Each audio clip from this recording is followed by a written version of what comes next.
నమస్తే, నేను ప్రశాంత్. దక్షిణాది మీద మోదీ గారి ప్లానింగ్ ఏంటి? ఇప్పుడు ఖాళీ అయిన రాజ్యసభ సీటు మరి ఎవరికి ఇవ్వబోతున్నారు? సో ఓవరాల్గా బీజేపీలో మరి మోదీ గారి ప్లానింగ్ ఏంటో అనే విషయాలు అయితే తెలుసుకుందాము. దీని గురించి అయితే మాట్లాడేందుకు ప్రస్తుతం మనతో పాటు సీనియర్ జర్నలిస్ట్ దుర్గా వడ్లమణి గారు ఉన్నారు. నమస్తే అండి. నమస్తే మేడం. మెయిన్గా దక్షిణాది మీద మోదీ గారి ప్లానింగ్ ఏంటి, అదేవిధంగా ఇప్పుడు ఖాళీ అయిన రాజ్యసభ సీట్ ఏదైతే ఉందో అది కూడా ఎవరికి ఇవ్వబోతున్నారు అనేది అయితే చాలా పెద్ద చర్చ జరుగుతుంది. సో ఇది కూడా అసలు ఎవరికి ఇవ్వబోతున్నారు అంటే ఇప్పుడు జమిలీ ఎన్నికలు కదండి, నెక్స్ట్ అంటున్నది జమిలీ ఎన్నికలు.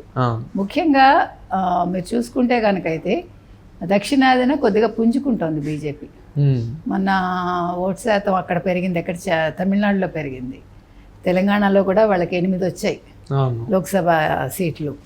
అంటే ఈవెన్ ఏపీలో పెద్దగా పెరగకపోయినా కొద్దిపాటి పెరుగుదల కనిపించింది. కేరళలో కూడా క్రిస్టియన్స్ ఇప్పుడు బీజేపీలో చేరటం జరిగింది మనం చూస్తే కనుక. అయితే ఈ వక్ఫ్ బోర్డు చట్టం ఏదైతే వీళ్ళు తీసుకొచ్చారో దీని ఇంపాక్ట్ ఖచ్చితంగా బీజేపీ మీద ఉంటుంది, అంటే మంచిగానే ఉంటుంది. సో ఇలా చాలా అంశాలు అనుకూలంగా ఉన్నాయి వాళ్ళకి. ఈ నేపథ్యంలో మనం చూసుకున్న విజయసాయిరెడ్డి ఏదైతే రాజ్యసభ సీటుకి అయినా రాజీనామా చేశారో ఆ సీట్ ఎవరికి ఇస్తారు అనే చర్చ జరుగుతుంది.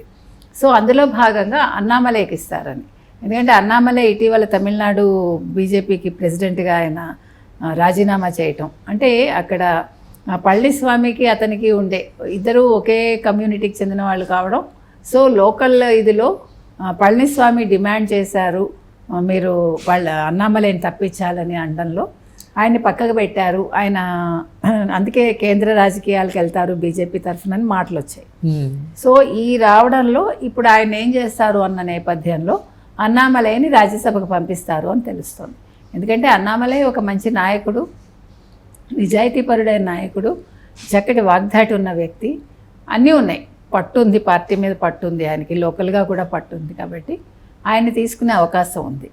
తర్వాత ఇప్పుడు ఇక్కడ ఇంకొక ముఖ్యమైన అంశం ఏంటంటే వాళ్ళు ఆలోచిస్తున్నది ఎట్లా బీజేపీని బలోపేతం చేయాలి దక్షిణాది రాష్ట్రాల్లో. అంటే ఎవరెవరు ఉన్నారు బలమైన నాయకులు ఓవరాల్గా కూడా జమిలీ ఎన్నికలు వస్తున్నాయి కాబట్టి ఓవరాల్గా బీజేపీ నాయకులు ఎవరెవరు బాగా బలంగా ఉన్నారు. ఆ తర్వాత ముఖ్యంగా వాళ్ళ కన్ను పవన్ కళ్యాణ్ మీద ఉందని తెలుస్తాం. ఎందుకంటే పవన్ కళ్యాణ్ తెలిసి మొదటి నుంచి కూడా అంటే ఈ ఎన్నికల సమయంలో మనం మాట్లాడేది గతంలో వాళ్ళు కలిసి పనిచేయటం వేరు, ఈసారి కలిసి పనిచేయటం వేరు. There is a difference. So ఆ డిఫరెన్స్లో భాగంగా ఇప్పుడు పవన్ కళ్యాణ్ ఆల్మోస్ట్ బీజేపీకి అనుకూలంగా ఉన్నారు, బీజేపీ తరఫున మాట్లాడుతున్నారు, బీజేపీ తరఫునే పనిచేస్తున్నారు అని మాటలు వినిపిస్తున్నాయి మనకి. ఆయన సనాతన ధర్మాన్ని కూడా ఆయన అంటే స్వీకరించటం, సనాతన ధర్మం కోసం పోరాడటం, తర్వాత గుళ్ళ విషయంలో కూడా ఆయన ప్రతిదీ స్పందించటం, ఇవన్నీ చూశాక ఇప్పుడు పవన్ కళ్యాణ్ని వాళ్ళు కేంద్రంలోకి తీసుకుంటారా, అంటే కేంద్రంలో ఆయనకు ఒక బలమైన పొజిషన్ అయినా ఇస్తారా అనే చర్చ కూడా జరుగుతుంది. ఎందుకంటే ఇప్పుడు క్యాబినెట్ విస్తరణ ఉంది కాబట్టి ఈ విస్తరణలో భాగంగా అసలు పవన్ కళ్యాణ్ని ఏ రకంగా తీసుకుంటారు. ఎందుకంటే పవన్ కళ్యాణ్ కూడా కొంచెం ఇప్పుడు 100% స్ట్రైక్ రేట్ తెచ్చుకోవటమే కాకుండా మొన్న ఎన్నికల్లో తనేంటో ప్రూవ్ చేసుకున్నాడు ఆయన.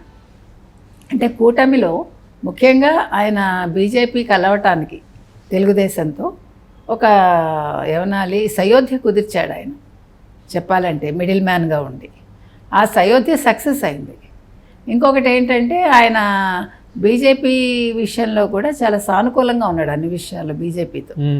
కాబట్టి అతనికి ఎంతవరకు అంటే అతన్ని తీసుకోవటం వల్ల మనకి ప్లస్ మైనస్ వాళ్ళు చూసుకున్నాక వాళ్ళు ఎక్కువ శాతం పవన్ కళ్యాణ్ వైపు మొగ్గుతున్నారు అని మనకు తెలుస్తుంది.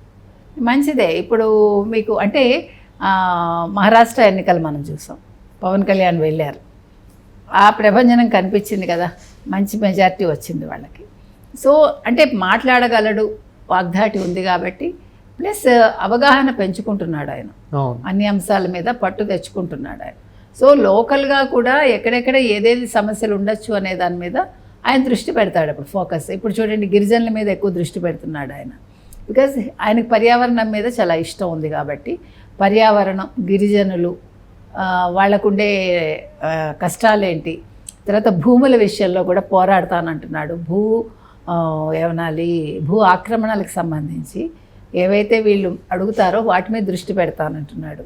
అంటే మీరు పవన్ కళ్యాణ్ని గమనించినప్పుడు ఒక రాజకీయ నాయకుడి కంటే కూడా ఒక సినిమా నేపథ్యం నుంచి వచ్చినప్పటికీ ఆయన ఒక సాధారణ బడుగు వర్గాల గురించి ఎక్కువ ఆలోచిస్తున్నాడు, వాళ్ళ మంచి కోసం తాపత్రయపడుతున్నాడు. అంటే వాళ్ళు బతకడానికి, వాళ్ళు ఉండడానికి, ఇప్పుడు కూడు గూడు గుడ్డ ఇవే కదా మనిషికి కావాలి. సో వాళ్ళు ఎటువంటి ఇబ్బందులు పడకుండా వాళ్ళ వ్యవసాయం వాళ్ళు చేసుకుంటూ, వాళ్ళ భూములు వాళ్ళు కోల్పోకుండా, వాళ్ళు ఒక జీవనాధారాన్ని కోల్పోకుండా ఒక ఇల్లు కట్టుకొని వాళ్ళు ఉన్నత స్థాయికి ఎదగాలి అనే దాంట్లో ఈయన ఎక్కువ దృష్టి పెడుతున్నారు.